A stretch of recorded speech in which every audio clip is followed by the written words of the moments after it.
ಇನ್ನ ಗ್ರಾಮದಿದೆ. ಇನ್ನ ಗ್ರಾಮದಲ್ಲಿ ಆಲ್ರೆಡಿ ಫಸ್ಟ್ಗೆ ಗಜೆಟ್ ನೋಟಿಫಿಕೇಶನ್ ತೋರಿಸಿದ ನಕ್ಷೆ ಇದು.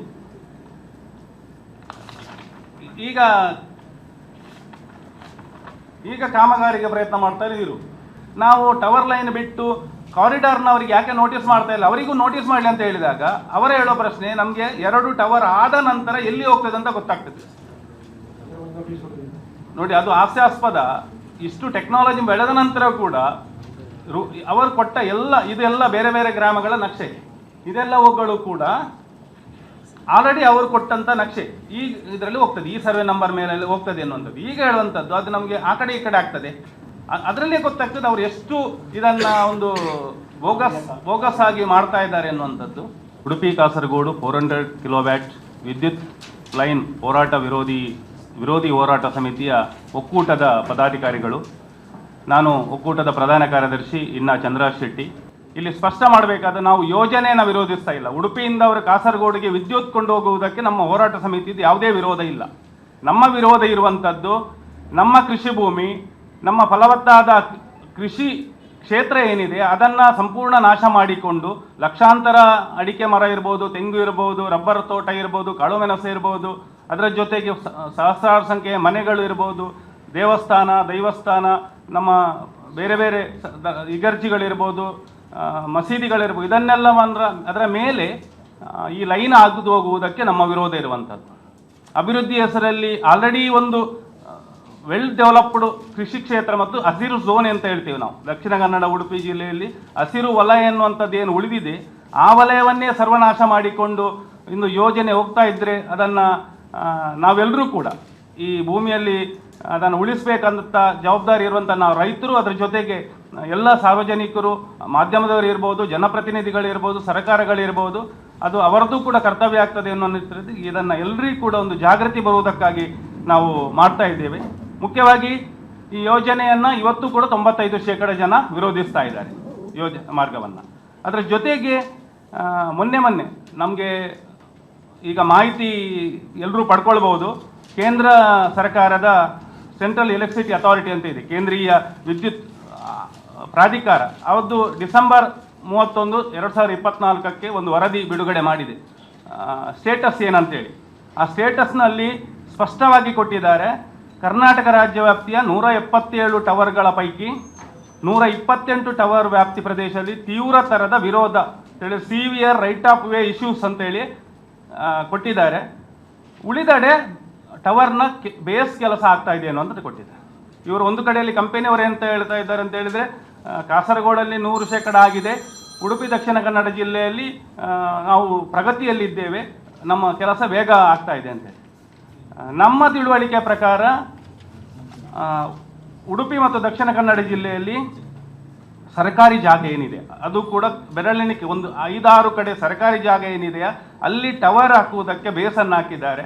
ಅದರ ಜೊತೆಗೆ ಒಂದಷ್ಟು ಭೂಮಾಲಕ ಅಂತ ಹೇಳಿದರೆ 3 ಜನ, ನಮ್ಮ ತಿಳುವಳಿಕೆ ಪ್ರಕಾರ ಉಡುಪಿಯಿಂದ ಪುಣಚದವರೆಗೆ 3 ಜನ ಭೂಮಾಲಕರಿಗೆ ತಪ್ಪು ಮಾಹಿತಿಯನ್ನು ನೀಡಿ ಅವರಿಗೆ ಬೇರೆ ಬೇರೆ ರೀತಿಯಿಂದ ಬೆದರಿಕೆಯ ಆಶ್ವಾಸನೆಯನ್ನು ನೀಡಿ ಹಣದ ಆಮಿಷವನ್ನು ತೋರಿಸಿ ಒಂದು ತುಂಡು ಚೀಟಿಯಲ್ಲಿ ನಿಮಗೆ ಇಷ್ಟು ಲಕ್ಷ ಸಿಗ್ತದೆ ಅನ್ನುವಂಥದ್ದನ್ನು ಬರೆದುಕೊಟ್ಟು ಅವರ ಜಾಗದಲ್ಲಿ ಕೂಡ ಒಂದು 3 ಕಡೆ ಟವರ್ ಹಾಕುವುದಕ್ಕೆ ಪ್ರಯತ್ನ ಮಾಡ್ತಾ ಇದ್ದಾರೆ. ಬೇಸ್ ಮಾತ್ರ ಹಾಕಿದ್ದಾರೆ. ಇವತ್ತು ಅದೇ ಯಾರು ಒಪ್ಪಿಕೊಂಡು 3 ಜನ ಇದ್ರ, ಇವತ್ತು ಅವರಿಗೆ ಕಂಪನಿಯವರ ಕಪಟ ನಾಟಕದ ಎಲ್ಲ ಬಯಲಾಗಿದೆ. ಅದಕ್ಕಾಗಿ ಅವರು ಈಗ ಟವರನ್ನು ಏರಿಸುವುದಕ್ಕೆ ಅವರದ್ದು ಕೂಡ ವಿರೋಧ ಇದೆ. ಆ ಲೆಕ್ಕಾಚಾರ ಪ್ರಕಾರ 99% ಭೂಮಾಲಕರು ಇದನ್ನು ವಿರೋಧ ಮಾಡ್ತಾ ಇದ್ದಾರೆ. ನೀವು ಮಾಧ್ಯಮದವರು ಅದನ್ನೆಲ್ಲ ಅದು ಮಾಡಬೇಕು. ಮತ್ತೆ ಪ್ರಗತಿ ಅನ್ನುವಂಥದ್ದು ಏನೆನ್ನುವಂಥದ್ದು ಒಂದು ವಿಷಯ. ಇನ್ನೊಂದು, ಯೋಜನಾ ಆದೇಶ 6 ವರ್ಷದ ಕೆಳಗೆ ಇದಕ್ಕೆ ಅನುಮೋದನೆ ಪಡ್ಕೊಂಡಿದೆ ಕೇಂದ್ರ. ಅವರು ಹೇಳುವ ಪ್ರಕಾರ 2019ರಿಂದ ಕೇಂದ್ರ ಸರ್ಕಾರದ ಇಂಧನ ಸಚಿವಾಲಯದ ಮೂಲಕ ಸೆಂಟ್ರಲ್ ಎಲೆಕ್ಟ್ರಿಸಿಟಿ ಅಥಾರಿಟಿ ಮೂಲಕ ಅವರಿಗೆ ಅನುಮತಿ ದೊರೆತಿದೆ. ಈ ಅನುಮತಿ 6 ವರ್ಷದ ನಂತರವೂ ಕೂಡ ಇವತ್ತು ಉಡುಪಿ ಮತ್ತು ಕುಂದಾಪುರ ಮತ್ತು ಮಂಗಳೂರು ಅರಣ್ಯ ವಲಯ ಏನಿದೆ, ಅರಣ್ಯ ವಲಯಾಧಿಕಾರಿಗಳ ಅದರಲ್ಲಿ 2ನೇ ಹಂತದ ಅನುಮತಿ ಸಿಕ್ಕಿಲ್ಲ. ಮರ ಕಟಾವು ಮಾಡುವುದಕ್ಕೆ ಇವರೇನು ಪ್ರಪೋಸಲ್ ಕೊಟ್ಟಿದ್ದಾರೆ ಅದು ಇನ್ನೂ ಕೂಡ 2ನೇ ಹಂತದ ಕಟಾವು ಇದಕ್ಕೆ ಅನುಮತಿ ಸಿಕ್ಕಿಲ್ಲ. ಇನ್ನೊಂದು, ಭಾರತ ಸರ್ಕಾರದ ಇವರು ಹೇಳುವಂಥ ಆದೇಶದ ದಾಖಲೆ, ಅದರ ಜೊತೆಗೆ ಈ ಯೋಜನೆಯ ಬಗ್ಗೆ ಗಜೆಟ್ ನೋಟಿಫಿಕೇಶನ್ ಏನಾಗಿದೆಯಾ ಅದರ ಆಧಾರದಲ್ಲಿ ಇವರು ಬಂಟ್ವಾಳ ಮತ್ತು ನಮ್ಮ ಕಾರ್ಕಳ ತಾಲೂಕಿನ ಇನ್ನ ಗ್ರಾಮದಲ್ಲಿ ಆ ಗಜೆಟ್ ನೋಟಿಫಿಕೇಶನಲ್ಲಿ ಏನು ರೂಟ್ ತೋರಿಸಿದ್ದಾರ ಆ ರೂಟನ್ನು ಬಿಟ್ಟು ಬೇರೆ ರೂಟ್ಗಳಲ್ಲಿ ಕಾಮಗಾರಿ ಮಾಡುವುದಕ್ಕೆ ಆರಂಭಿಸಿದ್ದಾರೆ.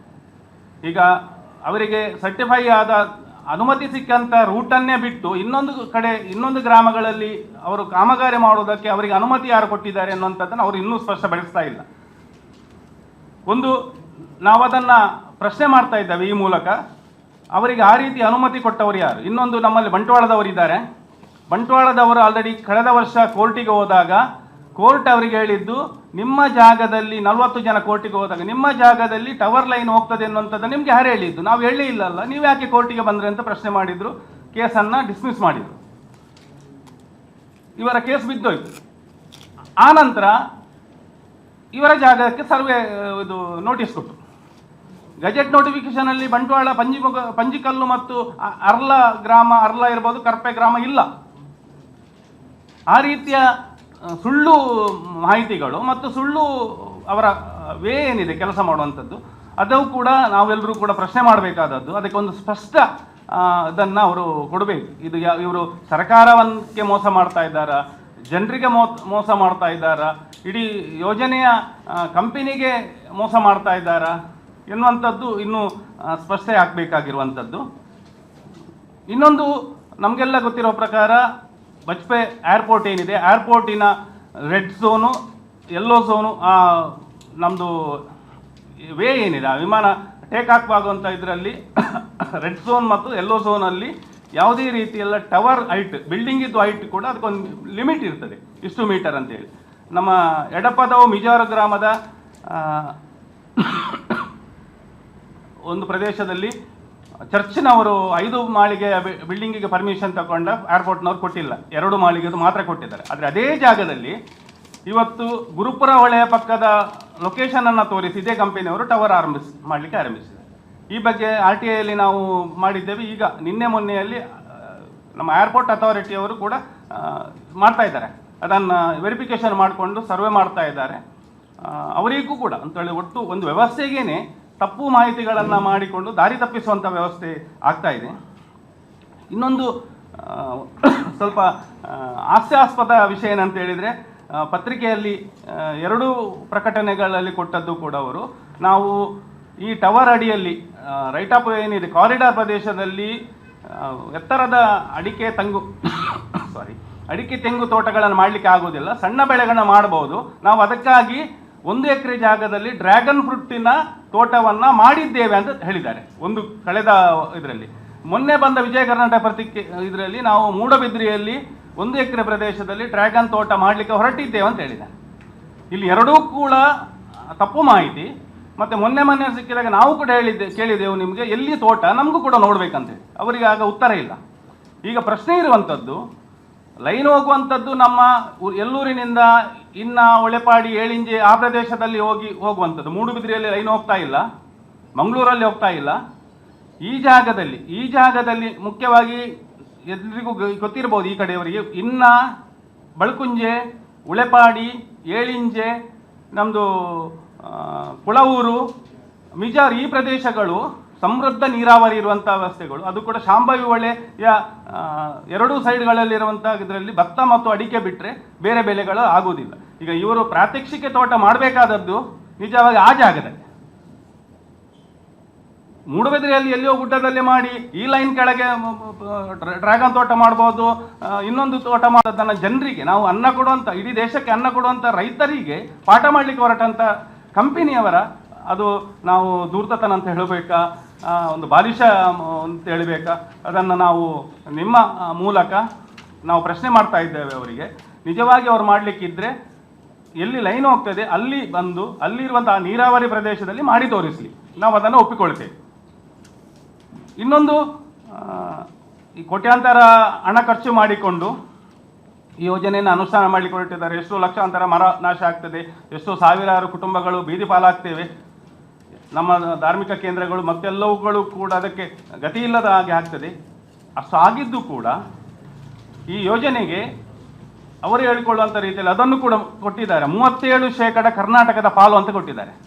ನಿಜವಾಗಿ 37% ಕರ್ನಾಟಕದ ಪಾಲು ವಿದ್ಯುತ್ ನಾವು ಕರ್ನಾಟಕಕ್ಕೆ ಬರುವುದಲ್ಲ. ಕರ್ನಾಟಕ ಅದರಲ್ಲಿ ಮೆಸ್ಕಾಮ್ ಇದ್ದು 2.29%, ಜೆಸ್ಕಾಮ್ಗೆ 4.02%, ಎಸ್ಕಾಮ್ 5.56%, ಜೆಸ್ಕಾಮ್ಗೆ 21.37%, ಸೆಸ್ಕಾಮ್ಗೆ 3.38%. ಟೋಟಲ್ ಕರ್ನಾಟಕದ ಪಾಲು 37% ಅಂತ ಕೊಟ್ಟಿದ್ದಾರೆ. ಇದು 37% ನಮಗೆ ವಿದ್ಯುತ್ ಕೊಡುವುದಲ್ಲ ಈ ಯೋಜನೆಯಿಂದ. 37% ಅವರು ವಾರ್ಷಿಕವಾಗಿ ಈ ನಮ್ಮ ದಕ್ಷಿಣ ಪ್ರಾಂತ್ಯದ ಎಲ್ಲ ನಮ್ಮ ಕರ್ನಾಟಕ, ಆಂಧ್ರ, ತಮಿಳುನಾಡು, ಕೇರಳ ಈ ಪ್ರದೇಶಗಳಲ್ಲಿ ವಿದ್ಯುತ್ ಈ ಗ್ರಿಡ್ ಏನು ಹೋಗ್ತದೆ, ಅವರು ವಾರ್ಷಿಕ 87 ಕೋಟಿ ರೂಪಾಯಿ ಫಂಡನ್ನು ಈ ಸ್ಟೆರ್ಲೈಟ್ ಕಂಪನಿಯವರಿಗೆ UKTL ಅವರಿಗೆ ಕೊಡಬೇಕು. ಇದು 37% ಕರ್ನಾಟಕದ ಪಾಲು ವಂತಿಗೆ. ಅವರು ಇದನ್ನು ತಪ್ಪು ಇದು ಮಾಡಿಕೊಂಡು ನಿಮಗೆ 37% ಕರ್ನಾಟಕಕ್ಕೆ ನಾವು ವಿದ್ಯುತ್ ಕೊಡ್ತೇವೆ ಅಂತ. ಅದನ್ನು ನಾವು ಗಣನೆ ತಗೊಂಡ್ರೂ ಕೂಡ ನಮ್ಮದು ಉಡುಪಿ, ದಕ್ಷಿಣ ಕನ್ನಡ ಮತ್ತು ಶಿವಮೊಗ್ಗ 3 ಜಿಲ್ಲೆಗಳನ್ನು ಒಳಗೊಂಡ ಮೆಸ್ಕಾಂ ವ್ಯಾಪ್ತಿ. ಮೆಸ್ಕಾಮಿಗೆ ಇದರಿಂದ ಬರುವಂಥ ಕೊಡುಗೆ 2.29 ವಿದ್ಯುತ್ತು ನಮಗೆ ಕೊಡುವುದಿದ್ರೆ ಅವರು ಹೇಳುವ ರೀತಿಯಲ್ಲಿ ಅದಕ್ಕೆ ನಾವು ಇಷ್ಟು ಕೋಟ್ಯಾಂತರ ಮೌಲ್ಯದ ನಮ್ಮ ಕೃಷಿ ನಮ್ಮ ಇದನ್ನೆಲ್ಲವನ್ನು ಕೂಡ ಇಡೀ ಸರ್ವಸ್ವವನ್ನು ಕಳ್ಕೊಳ್ಬೇಕಾ? ಇದಕ್ಕೆ ಇದನ್ನು ಯಾರು ನಮ್ಮ ಜನಪ್ರತಿನಿಧಿಗಳಿರ್ಬೋದು, ನಮ್ಮ ಸರ್ಕಾರ ಇರ್ಬೋದು, ನಮ್ಮ ಜಿಲ್ಲಾಡಳಿತಗಳಿರ್ಬೋದು ಸಮರ್ಥಿಸಿಕೊಳ್ಳುವಂಥವರು ಇದನ್ನು ಸರಿಯಾದ ಒಂದು ಸಮರ್ಪಕ ಉತ್ತರ ಕೊಡಬೇಕು. ನಾವು ಅವರ ಮುಂದೆ ಪ್ರಶ್ನೆ ಮಾಡ್ತಾ ಇರುವಂಥದ್ದು, ಇದಕ್ಕೆ ಒಂದು ಸಮರ್ಥನೆ ಕೊಡಿ.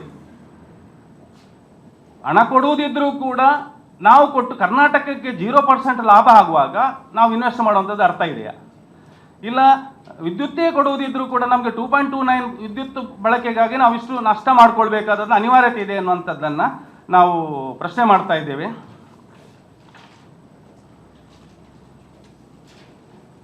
ಇನ್ನು ಬಹಳಷ್ಟು ವಿಷಯಗಳು ತಮಗೆಲ್ಲರಿಗೂ ಗೊತ್ತಿರುವ ರೀತಿಯಲ್ಲಿ ಇಲ್ಲಿಯ ವಾಸ್ತವ ಕರಾವಳಿಯ ಒಂದು ಕೃಷಿ ಸಂಪತ್ತು, ಈ ಪ್ರಕೃತಿ, ನಾವೆಲ್ಲರೂ ಶುದ್ಧ ಗಾಳಿ ಇವತ್ತು ಉಸಿರಾಡ್ತಾ ಇದ್ದರೆ, ಶುದ್ಧ ನೀರು ಕುಡಿತಾ ಇದ್ದರೆ, ಕೃಷಿ ವಲಯ ಇವತ್ತು ಒಂದಷ್ಟು ಪರ್ಸೆಂಟ್.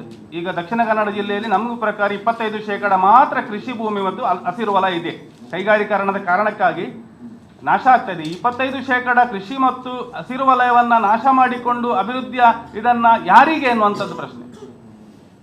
ನಾಳೆ ನಾವು ಉಳಿದವರು ಕೂಡ ನಾವು ನಮ್ಮ ಜನಪ್ರತಿನಿಧಿಗಳನ್ನು ಕೂಡ ಪ್ರಶ್ನೆ ಮಾಡಿದಾಗ ನಮಗೊಂದು ಹಾಸ್ಯಾಸ್ಪದ. ನಾವು ಇದನ್ನು ಕಡಾಖಂಡಿತವಾಗಿ ವಿರೋಧಿಸಬೇಕು. ನಮ್ಮ ಎಲ್ಲ ಶಾಸಕರು, ಎಲ್ಲ ಸಂಸದರುಗಳು ನಮಗೆ ಇದನ್ನು ಯೋಜನೆಯನ್ನು ಸಮರ್ಥನೆ ಮಾಡಿಕೊಂಡು ನಮಗೆ ಪಾಠ ಮಾಡಲಿಕ್ಕೆ ಹೋಗಿದ್ದಾರೆ. ನೀವು ಕೋರ್ಟಿಗೆ ಹೋಗಿ ಅಂತ.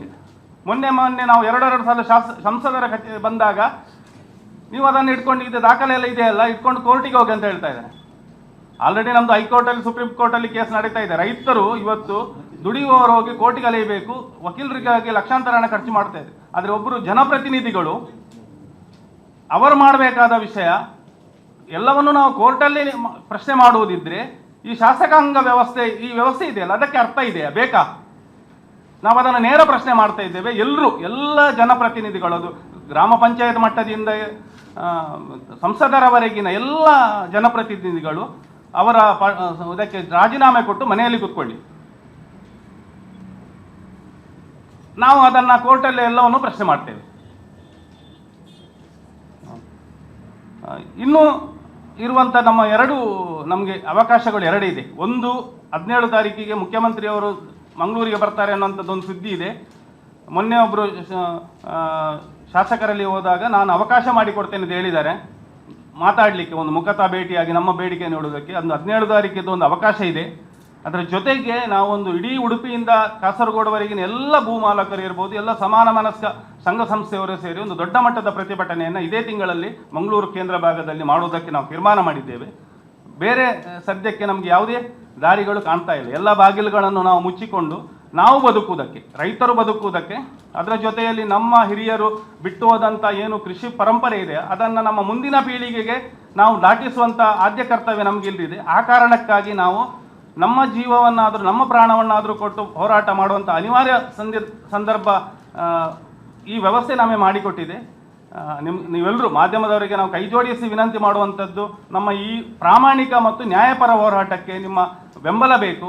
ಒಂದು ಏನು ನಾವು ನಿಮ್ಮ ಮುಂದೆ ನಮ್ಮ ಸಮಸ್ಯೆಯನ್ನು ಹೇಳಿಕೊಂಡಿದ್ದೇವೆ, ವಾಸ್ತವ ಸತ್ಯಗಳನ್ನು ಇನ್ನಷ್ಟು ಅಧ್ಯಯನ ಆಧಾರಿತವಾಗಿ ನಾವು ಪ್ರತಿ ಸಲ ರಿಕ್ವೆಸ್ಟ್ ಮಾಡ್ತಾ ಇದ್ದೀವಿ, ಕೇಸ್ ಸ್ಟಡಿ ಆಧಾರಿತವಾಗಿ ಒಂದಷ್ಟು ಆರ್ಟಿಕಲನ್ನು ಮಾಡಿ ದಯವಿಟ್ಟು ನಮ್ಮ ಜೊತೆಯಾಗಿ. ಯಾಕಂತೇಳಿ ನಾವೆಲ್ಲರೂ ಕೂಡ ಅನ್ನ ತಿನ್ನುವವರು, ಅನ್ನದ ಋಣ ನಮ್ಗೆ ಎಲ್ರಿಗೂ ಇದೆ. ಆ ಕಾರಣಕ್ಕಾಗಿ ನಿಮ್ಮೆಲ್ಲರ ಬೆಂಬಲವನ್ನು ಯಾಚಿಸ್ತಾ ನಾವು ನಿಮಗೆ ಅಭಿನಂದನೆಗಳನ್ನು ಸಲ್ಲಿಸ್ತಾ ಇದ್ದೇವೆ. ಏನಾದರೂ ಪ್ರಶ್ನೆಗಳಿದ್ದರೆ.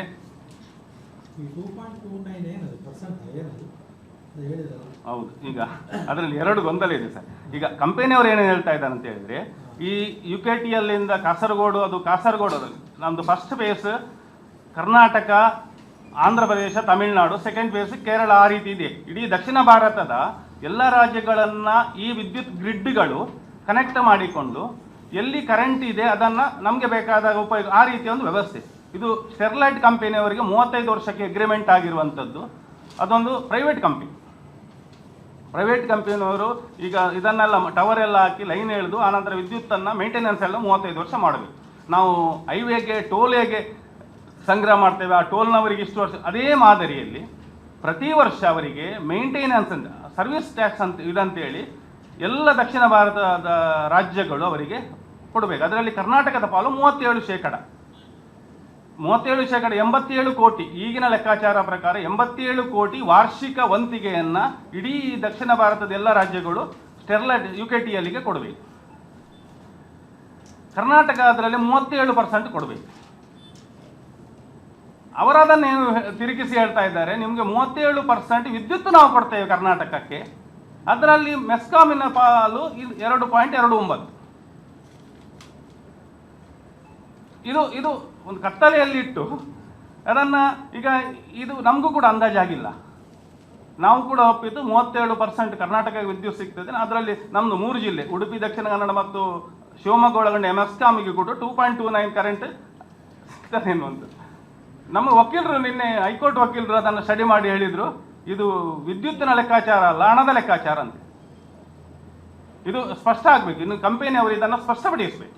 ಈಗ ಅವರು ಏನೆಲ್ಲ ಸುಳ್ಳು ಮಾಹಿತಿ ಕೊಡ್ತಾ ಇದ್ದಾರಾ ಅದನ್ನು ಅವರು ಸ್ಪಷ್ಟಪಡಿಸಲಿ. ಈಗ ನಮ್ಮ ಒಂದು ಒತ್ತಾಯ, ನಾವು ಇಷ್ಟು ಸಲ DC ಯಲ್ಲಿರ್ಬೋದು, ಶಾಸಕರಲ್ಲಿ, ಸಂಸದರಲ್ಲಿ ಎಲ್ಲರೂ ಸೇರಿಕೊಂಡು ಈ ಯೋಜನೆಯ ಸಾಧಕ ಬಾಧಕದ ಬಗ್ಗೆ ಒಂದು ಕೂತು ಚರ್ಚೆ ಮಾಡುವ.